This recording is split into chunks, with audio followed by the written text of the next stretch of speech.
So hello, Cypherpunk Congress, and hello, Bangkok.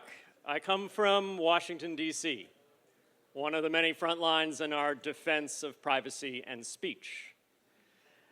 I've been research director at Coin Center for 10 years now. And this, point where? Point up there. We got it? Oh, there we go. Good. I've been research director at the nonprofit Coin Center for 10 years. This January, I'll be taking over as executive director. We rely on donations to do what we do, so if you enjoy this talk, please come ask me how you can support our work. So, we are living through a critical junction in our technologies and in our politics. What Salman Rushdie has called a hinge moment in history, when everything is in flux and the future is up for grabs. We need to seize that moment, and as Rushdie said, reality is not just simply something given. It's not just sitting out there to pick up off a shelf. Reality is not like a bar of soap. I would say it's an argument, and always has been. So if this hinge is really reality up for grabs again, here's my argument. Here's the reality I want to define. Technologies for peer-to-peer and fully private transactions are the only way to preserve open and liberal societies against rising technocratic totalitarianism. So Coin Center was founded in 2014 because we saw and anticipated this hinge moment coming, and we wanted to make our argument. Bitcoin was the beginning of that hinge. At the time, 10 years ago, we couldn't know exactly how things would unfold. We only knew for sure that these new technologies broke critical, long-standing assumptions about what was possible. Load-bearing assumptions like, one, long-distance transactions will always be intermediated, and intermediaries can therefore reliably exert powerful forces over the global economy. Two, technological systems of great consequence typically have owners, corporate structures, CEOs, and management who are persuadable, corruptible, and fickle. And three, socially relevant data cannot be individually owned and possessed like physical commodities. It must always be entrusted to a custodian or some other authority. So Bitcoin made it clear that those assumptions would not hold much longer into the next century, and the institutions in power built on those assumptions would likely resist, deny, and fight back. So 10 years ago, we expected that fight, but for roughly 8 years or so, there was relative peace. We got a lot done during that peace. We educated many members of Congress and established some strong champions for crypto in the legislature in the US. We worked with executive agencies like FinCEN to craft reasonable policy regarding who within crypto is engaged in activities for which registration and anti-money laundering surveillance are required, and who is rightly excluded from those registration requirements. We established a reputation for providing neutral and unvarnished information about these technologies and their long-term regulatory and policy implications. But now, I think, that peaceful era is over. 4 things broke the peace. Our 4 heralds of the second crypto wars are the SEC's perhaps justified response to the ICO boom, Facebook's failed attempt to launch a stablecoin, Libra, the implosions at FTX and Terra Luna, and other scams in our space, and 4, Tornado Cash, specifically the Lazarus Group's usage of the tool, the subsequent US sanctions, and criminal prosecutions of Alexei in the Netherlands and the Romans in the US. At DevCon this Friday at 12:30, I'm going to give a talk about Tornado Cash. If that topic is interesting to you, please join me there. Now, when I say that the peace is broken, I do not mean that the US is now the enemy. In fact, the US is and must be our strongest ally. Now, many of you are not Americans, and many of you are wary of American power projected globally. So for this talk today, I made it my job to convince you that America is the place where we can define our reality, where we can win our argument, where the technologies of disintermediated finance and ownerless digital infrastructure can flourish. At an Illinois state fair in 1986, Ronald Reagan said to the crowd, "The 9 most terrifying words in the English language are," anyone know? "I'm from the government and I'm here to help." Well, here I am in Bangkok at a developer conference and I'm saying to you, I'm from America and I'm here to help. You're right to be suspicious, but which America am I from? Am I from Reagan's America? Am I from Trump's America? Biden's America? Obama's America? You must admit, we've presented a bunch of different faces over the last 50 years. Or maybe you're skeptical, and you think that all those faces are just the same power structure wearing different masks. Isn't that a darkly clever thing to think? Well, I'm not from any of these Americas. I'm from a very specific one. De Tocqueville's America. Alexis de Tocqueville was a French aristocrat who traveled to America in 1831, ostensibly to study prisons and penitentiaries on a mission from the July monarchy in France. He ended up writing an insightful book about the American system of government called Democracy in America, where he argued that in many ways, the American system is best poised to meet the challenge facing Europe at the time: the rise of political equality, the radical liberal tendencies of those new popular majorities, the collapse of the aristocracy, and the decline of these conservative forces within continental politics. For me, the most provocative chapters of de Tocqueville's Democracy in America are those that detail our judicial system and our lawyers. And I'll admit I'm a bit egocentric in that judgment, as I'm an American lawyer myself and quite proud of it. But for de Tocqueville, it was the unique features of the American legal profession that prevented our otherwise inevitable descent into revolutionary turmoil and tyranny. And as a Frenchman living in the early 19th century, he knew what that path looked like quite well. His chapter 16, Causes Mitigating Tyranny in the United States, lists essentially only 2 things: the profession of the law in the United States and trial by jury. Almost 200 years later, I still think he's mostly right. I would just add software engineers to that list. The gist of the argument is here. He's saying that our Constitution in America is strong enough to bind the legislature, unlike England, whose Constitution is whatever the legislature says it is, but also flexible enough to grow and change incrementally to meet new challenges and perpetually recreate, rebirth the nation. And if you know our history, you see this everywhere. Brown v. Board of Education, New York Times versus Sullivan, Korematsu versus US, Roe v. Wade, DC v. Heller, Dobbs v. Jackson. Now let me be clear, I'm not saying all of those were good decisions.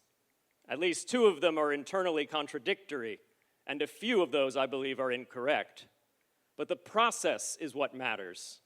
Issues that might otherwise tear apart a nation can be discussed in the specific context of people with skin in the game, the parties to the lawsuit. Zealous advocacy can be brought to bear by lawyers of both sides, and a panel of justices bound by their dignity to interpret the law according to an ancient tradition of legal reasoning offers a holding that will become precedent for future cases. In 1831, de Tocqueville wrote, "Scarcely any political question arises in the United States that's not resolved sooner or later into a judicial question. Hence, all parties are obliged to borrow in their daily controversies the ideas and even the language peculiar to judicial proceedings." And surely you can see this still at work today. There's a reason we're in Bangkok and we talk so much about free speech, privacy, and the rights of cryptocurrency space. We inherited it from the internet, which inherited it from the hippies and the libertarians of the late 20th century American West. from agitators to advocates to civil libertarians and lawyers. Now, there's another thing you should know about American law. As de Tocqueville wrote, the English and Americans have retained the law of precedence. That is to say, they continue to found their legal opinions and the decisions of their courts upon the opinions and decisions of their predecessors. In the mind of an English or American lawyer, a taste and a reverence for what is old is almost always united with a love of regular and lawful proceedings. And so we must hearken back to our founding documents and our long line of legal precedents to build our case. We're forced to come to grips with past people, past technologies, past laws, past patterns of being, and analogize them to our own. Is publishing a smart contract like publishing a newspaper? Is a warrantless search of our cloud storage as bad as a warrantless search of our home? We have to dig to find the Constitution of America, made as it is of short sentences buttressed by reams of real-world examples and counterexamples, case by case and century by century. Now, some people think this is nonsense. I think it's a protocol, perhaps the only good protocol for ordered liberty through the ages. So with all that philosophy out of the way, maybe you'll better understand my conviction that now is the time to lean into U.S. Constitution and its law to protect our rights as developers and users of crypto. In short, there is a crypto-shaped hole in our constitutional law, and it's time we filled it. The hole spans these two monumental amendments, the first and the fourth. Let's start with the fourth. What you need to know beyond these words is the living history of the Fourth Amendment, the side of that Constitution that changed and was reinvented several times through our history. It looks like this. In 1928, the Supreme Court decided Olmstead v. U.S. and said that wiretapping did not violate the Fourth Amendment.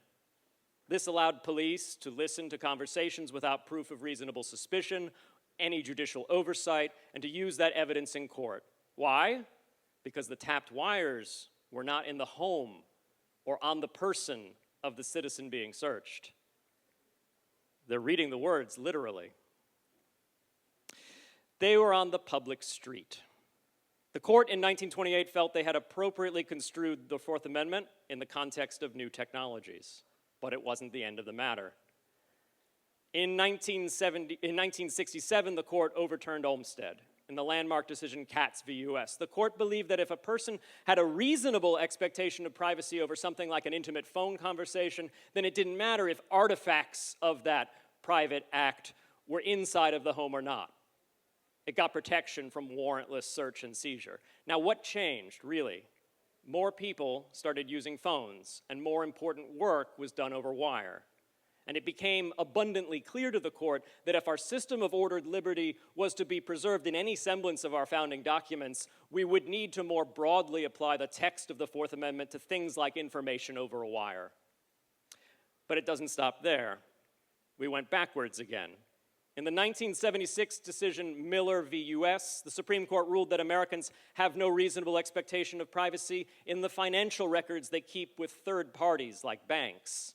After all, if you tell someone something, why would you expect it to remain private? If you tell your banker your details, why would they not give up that information without a warrant to government? Thus was born the so-called third-party doctrine, an exception small at the time to the warrant requirement for searches. Again, the court at the time thought they had appropriately construed our Fourth Amendment in the context of new technologies. What's happened since then mirrors the telephone. We went from performing a handful of bank-related transactions a year, your mortgage, your auto loan, maybe your paychecks, to making every payment and transaction every moment of every day through third-party payment systems. Now, once again, it becomes clear that if our system of ordered liberty is to be preserved, we cannot abandon all privacy protections whenever a citizen happens to hand some data over to a third party for safekeeping or transmission.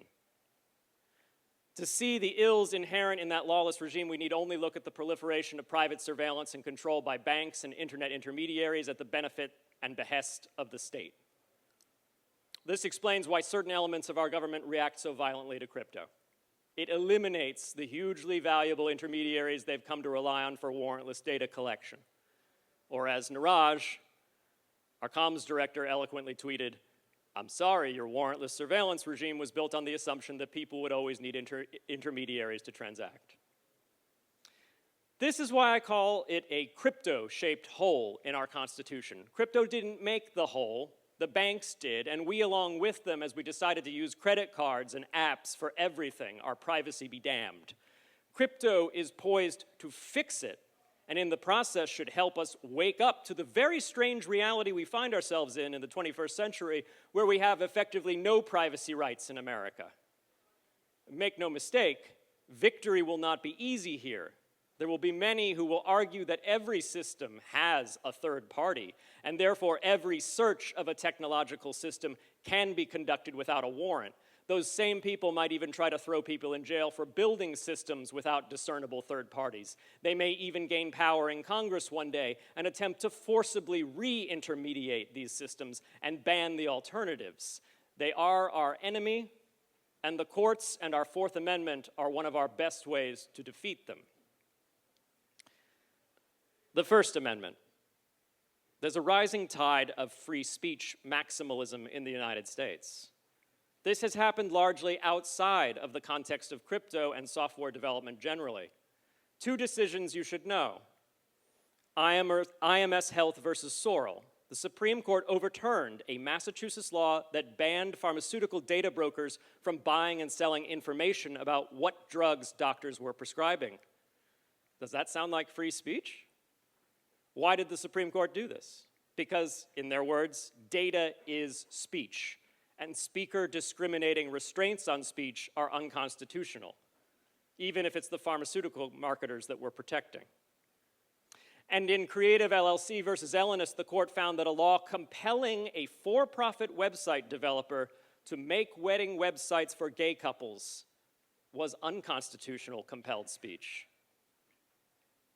In neither of these cases did the court bat an eye that the speech in question was not particularly expressive, that it was traded and made for profit and commercial gain, or whether it was particularly good for liberalism. It didn't matter to the court. Speech is speech, and we don't control it in America.